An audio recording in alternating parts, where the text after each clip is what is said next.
உயிர்த்தெழுந்த இயேசு கிறிஸ்துவின் வல்லமை ஊழியங்கள் வழங்கும் வசனப் பெட்டகம்.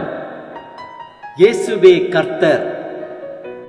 இயேசுவையே தேவன் ஆண்டவரும் கிறிஸ்துவுமாக்கினார். இயேசுவே ராஜாதி ராஜா, கர்த்தாதி கர்த்தா. கிறிஸ்துவே மரித்தோர் மேலும் ஜீவனுள்ளோர் மேலும் ஆண்டவர். கிறிஸ்துவே போதகரும் ஆண்டவருமாயிருக்கிறார். வசனப் பெட்டகத்தின் இன்றைய தின கருப்பொருள்: இரக்கங்களின் தேவன்.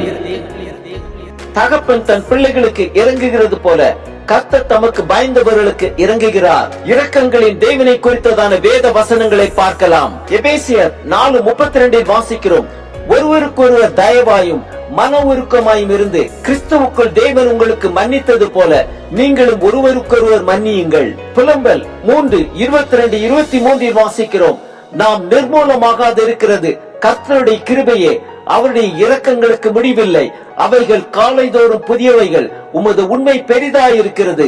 புலம்பல் 3:32 வாசிக்கிறோம்: அவர் சஞ்சலப்படுத்தினாலும் தமது மிகுந்த கிருபையின்படி இறங்குவார். 1 பேதுரு 3:8-9 வாசிக்கிறோம்: மேலும் நீங்கள் எல்லாரும் ஒருமனப்பட்டவர்களும் இரக்கம் உள்ளவர்களும் சகோதர சிநேகம் உள்ளவர்களும் மன உருக்கம் உள்ளவர்களும் இணக்கம் உள்ளவர்களுமாயிருந்து தீமைக்கு தீமையையும் உதாசனத்துக்கு உதாசனத்தையும் சரி கட்டாமல் அதற்கு பதிலாக நீங்கள் ஆசீர்வாதத்தை சுதந்திரித்துக் கொள்ளும்படி அழைக்கப்பட்டவர்கள் என்று அறிந்து ஆசீர்வதியுங்கள்.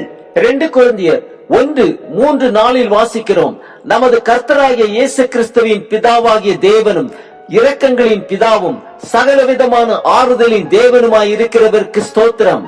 தேவனால் எங்களுக்கு அருளப்படுகிற ஆறுதலினாலே எந்த உபத்திரவத்திலாகிலும் அகப்படுகிறவர்களுக்கு நாங்கள் ஆறுதல் செய்ய திராணி உள்ளவர்களாகும்படி எங்களுக்கு வரும் சகல உபத்திரவங்களிலேயும் அவரே எங்களுக்கு ஆறுதல் செய்கிறவர். கொலோசியர் 3:12-13 வாசிக்கிறோம்: ஆகையால் நீங்கள் தேவனால் தெரிந்து கொள்ளப்பட்ட பரிசுத்தரும் பிரியருமாய் உருக்கமான இரக்கத்தையும் தயவையும் மன தாழ்மையையும் சாந்தத்தையும் நீடிய பொறுமையையும் தரித்துக் கொண்டு ஒருவரை ஒருவர் தாங்கி ஒருவர் பேரில் ஒருவருக்கு குறைபாடு உண்டானால் கிறிஸ்து உங்களுக்கு மன்னித்தது போல ஒருவருக்கொருவர் மன்னியுங்கள். சகரியா 7:9-10 வாசிக்கிறோம்: நீங்கள் உண்மையாய் நியாயம் தீர்த்து அவனவன் தன் சகோதரனுக்கு தயவும் இரக்கமும் செய்து விதவையையும் திக்கற்ற பிள்ளையையும் பரதேசியையும் சிறுமியானவனையும் ஒடுக்காமல் உங்களில் ஒருவனும் தன் சகோதரனுக்கு விரோதமாய் தன் இருதயத்தில் தீங்கு நினையாமலும் இருங்கள் என்றார். 1 யோவான் 3:17 வாசிக்கிறோம்: ஒருவன் இவ்வுலக ஆஸ்தி உடையவனாயிருந்து தன் சகோதரனுக்கு குறைச்சல் உண்டு என்று கண்டு தன் இருதயத்தை அவனுக்கு அடைத்துக் கொண்டால் அவனுக்குள் தேவ அன்பு நிலை கொள்ளுகிறது எப்படி? ஏசாயா 49:10 வாசிக்கிறோம்: அவர்கள் பசியாய் இருப்பதும் இல்லை, தாகமாய் இருப்பதும் இல்லை, உஷ்ணமாகிலும் வெயிலாகிலும் அவர்கள் மேல் படுவதும் இல்லை.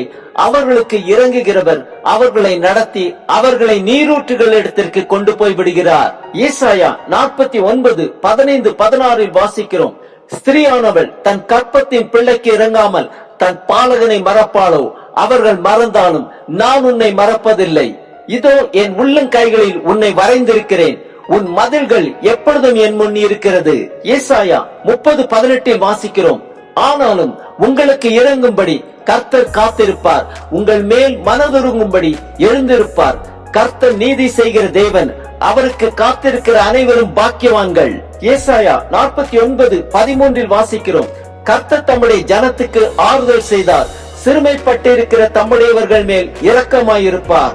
ஏசாயா 63:7 வாசிக்கிறோம்: கர்த்தர் எங்களுக்கு செய்தருளின எல்லாவற்றிற்கும் தக்கதாகும், அவர் தம்முடைய இரக்கங்களின் படியும் தம்முடைய திரளான தயவுகளின் படியும் இஸ்ரவேல் வம்சத்துக்கு செய்த மகா நன்மைக்கு தக்கதாகும். கர்த்தருடைய கிரியைகளையும் கர்த்தருடைய துதிகளையும் பிரஸ்தாபம் பண்ணுவேன். ஆம், நம் தேவன் இரக்கங்களின் தேவன். நாம் நிர்மூலமாகாது இருக்கிறது கர்த்தருடைய கிருபையே, அவருடைய இரக்கங்களுக்கு முடிவில்லை. உருக்கமான இரக்கத்தையும் தயவையும் மன தாழ்மையையும் சாந்தத்தையும் நீடிய பொறுமையையும் தரித்துக் கொண்டு ஒருவரை ஒருவர் தாங்கி ஒருவருக்கொருவர் மன்னியுங்கள்.